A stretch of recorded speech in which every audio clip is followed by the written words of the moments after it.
Hello, good morning. How are you all? Hope you all are fit.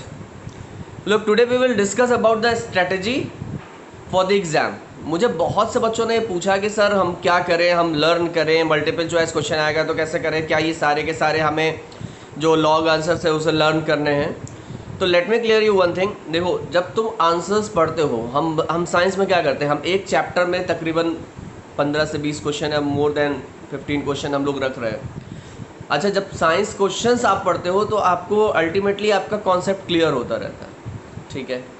अब इस exam के बाद अब देखो, हर एग्ज़ाम के लिए हमें एक स्ट्रेटजी तैयार करनी होती है, क्योंकि आप देखते हो कि जो टॉपर्स होते हैं ना, वो कुछ अलग नहीं होते। जो टॉपर्स होते हैं वो कुछ अलग नहीं होते। किसी ने कहा है कि जो टॉपर्स होते हैं वो कुछ अलग नहीं होते, बस वो हर काम को कुछ अलग तरीके से करते हैं। मीन्स कि आप अगर एक स्ट्रेटजी बना लोगे कि मुझे इस एग्ज़ाम में तैयारी कैसे करनी है, तो फर्स्ट ऑफ ऑल आपका कॉन्सेप्ट क्लियर होना चाहिए चैप्टर का।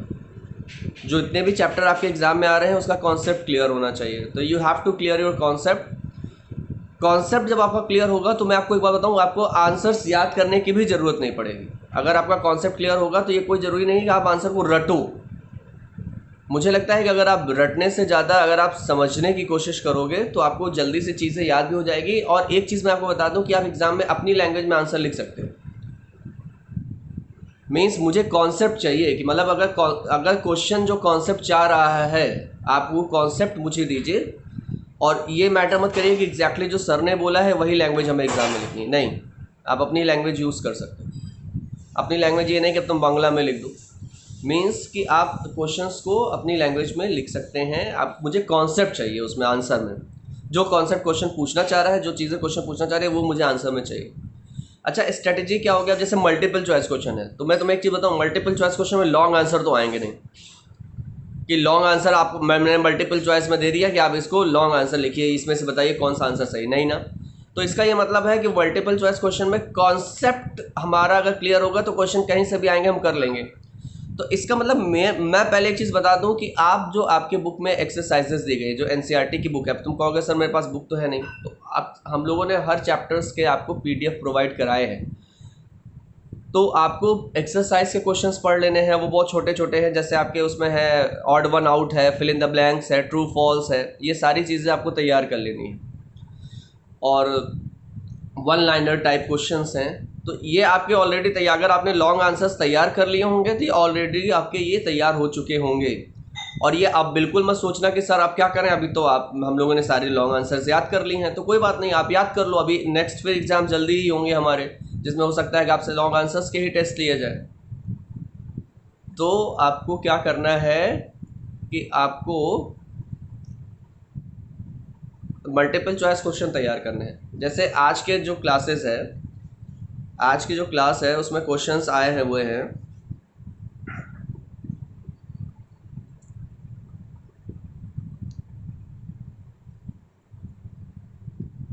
The multiple choice question. जैसे सेकंड क्वेश्चन मैं आपसे ले रहा हूं कि pick one materials from the following which is completely soluble in water. यहाँ पे आपको ऑप्शन दिया गया है, you have to pick one material from the options which is completely soluble in water. The first option is chalk powder, the second option is tea leaves, the third option is glucose and the fourth option is sawdust. इसमें से ऐसा कौन सा option है? अब exam में questions कैसे आएंगे? क्वेश्चंस रहेंगे, आपके पास ऑप्शंस रहेंगे, तो आपको एक करेक्ट ऑप्शंस में टिक करना है। तो इसमें कौन सा ऑप्शन टिक होगा? ग्लूकोज। ग्लूकोज एक ऐसा, इन चारों में से एक ऐसा मटेरियल है जो कि कंप्लीटली सॉल्युबल हो जाएगा वाटर में। तो आपका ऑप्शन होगा सी। ठीक है।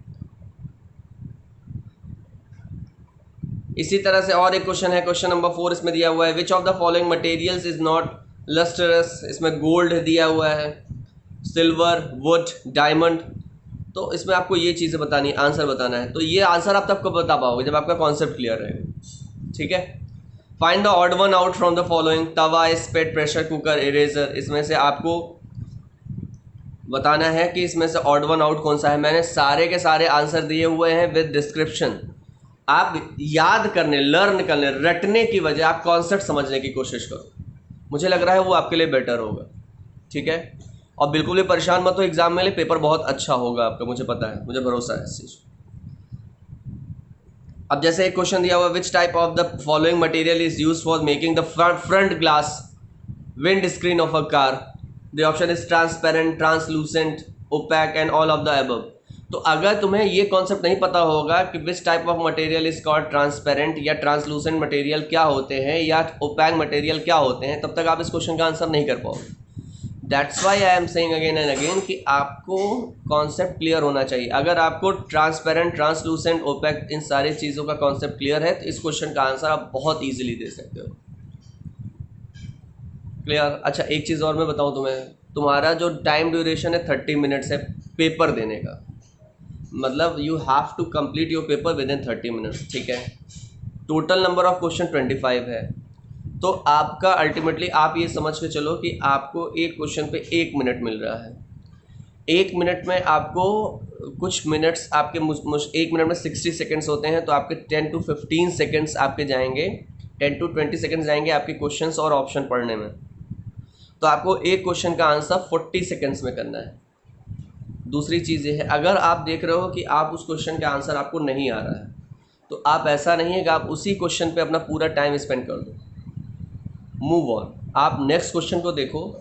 आप उसके बाद जब आपके सारे पेपर कंप्लीट हो जाए, फिर आप वापस स्क्रॉल करके वो आओ और देखो कि वो क्वेश्चन आपको आंसर आ रहा है कि नहीं। और एक चीज़ और बहुत इम्पोर्टेंट है कि सारे के सारे आंसर्स रिक्वायर्ड है। मीन्स अगर आपको सारे के सारे क्वेश्चंस के आंसर देने हैं, ये कंपलसरी है। जब तक आप सारे के सारे क्वेश्चंस के आंसर नहीं देते हो, आप पेपर सबमिट नहीं कर पाओगे।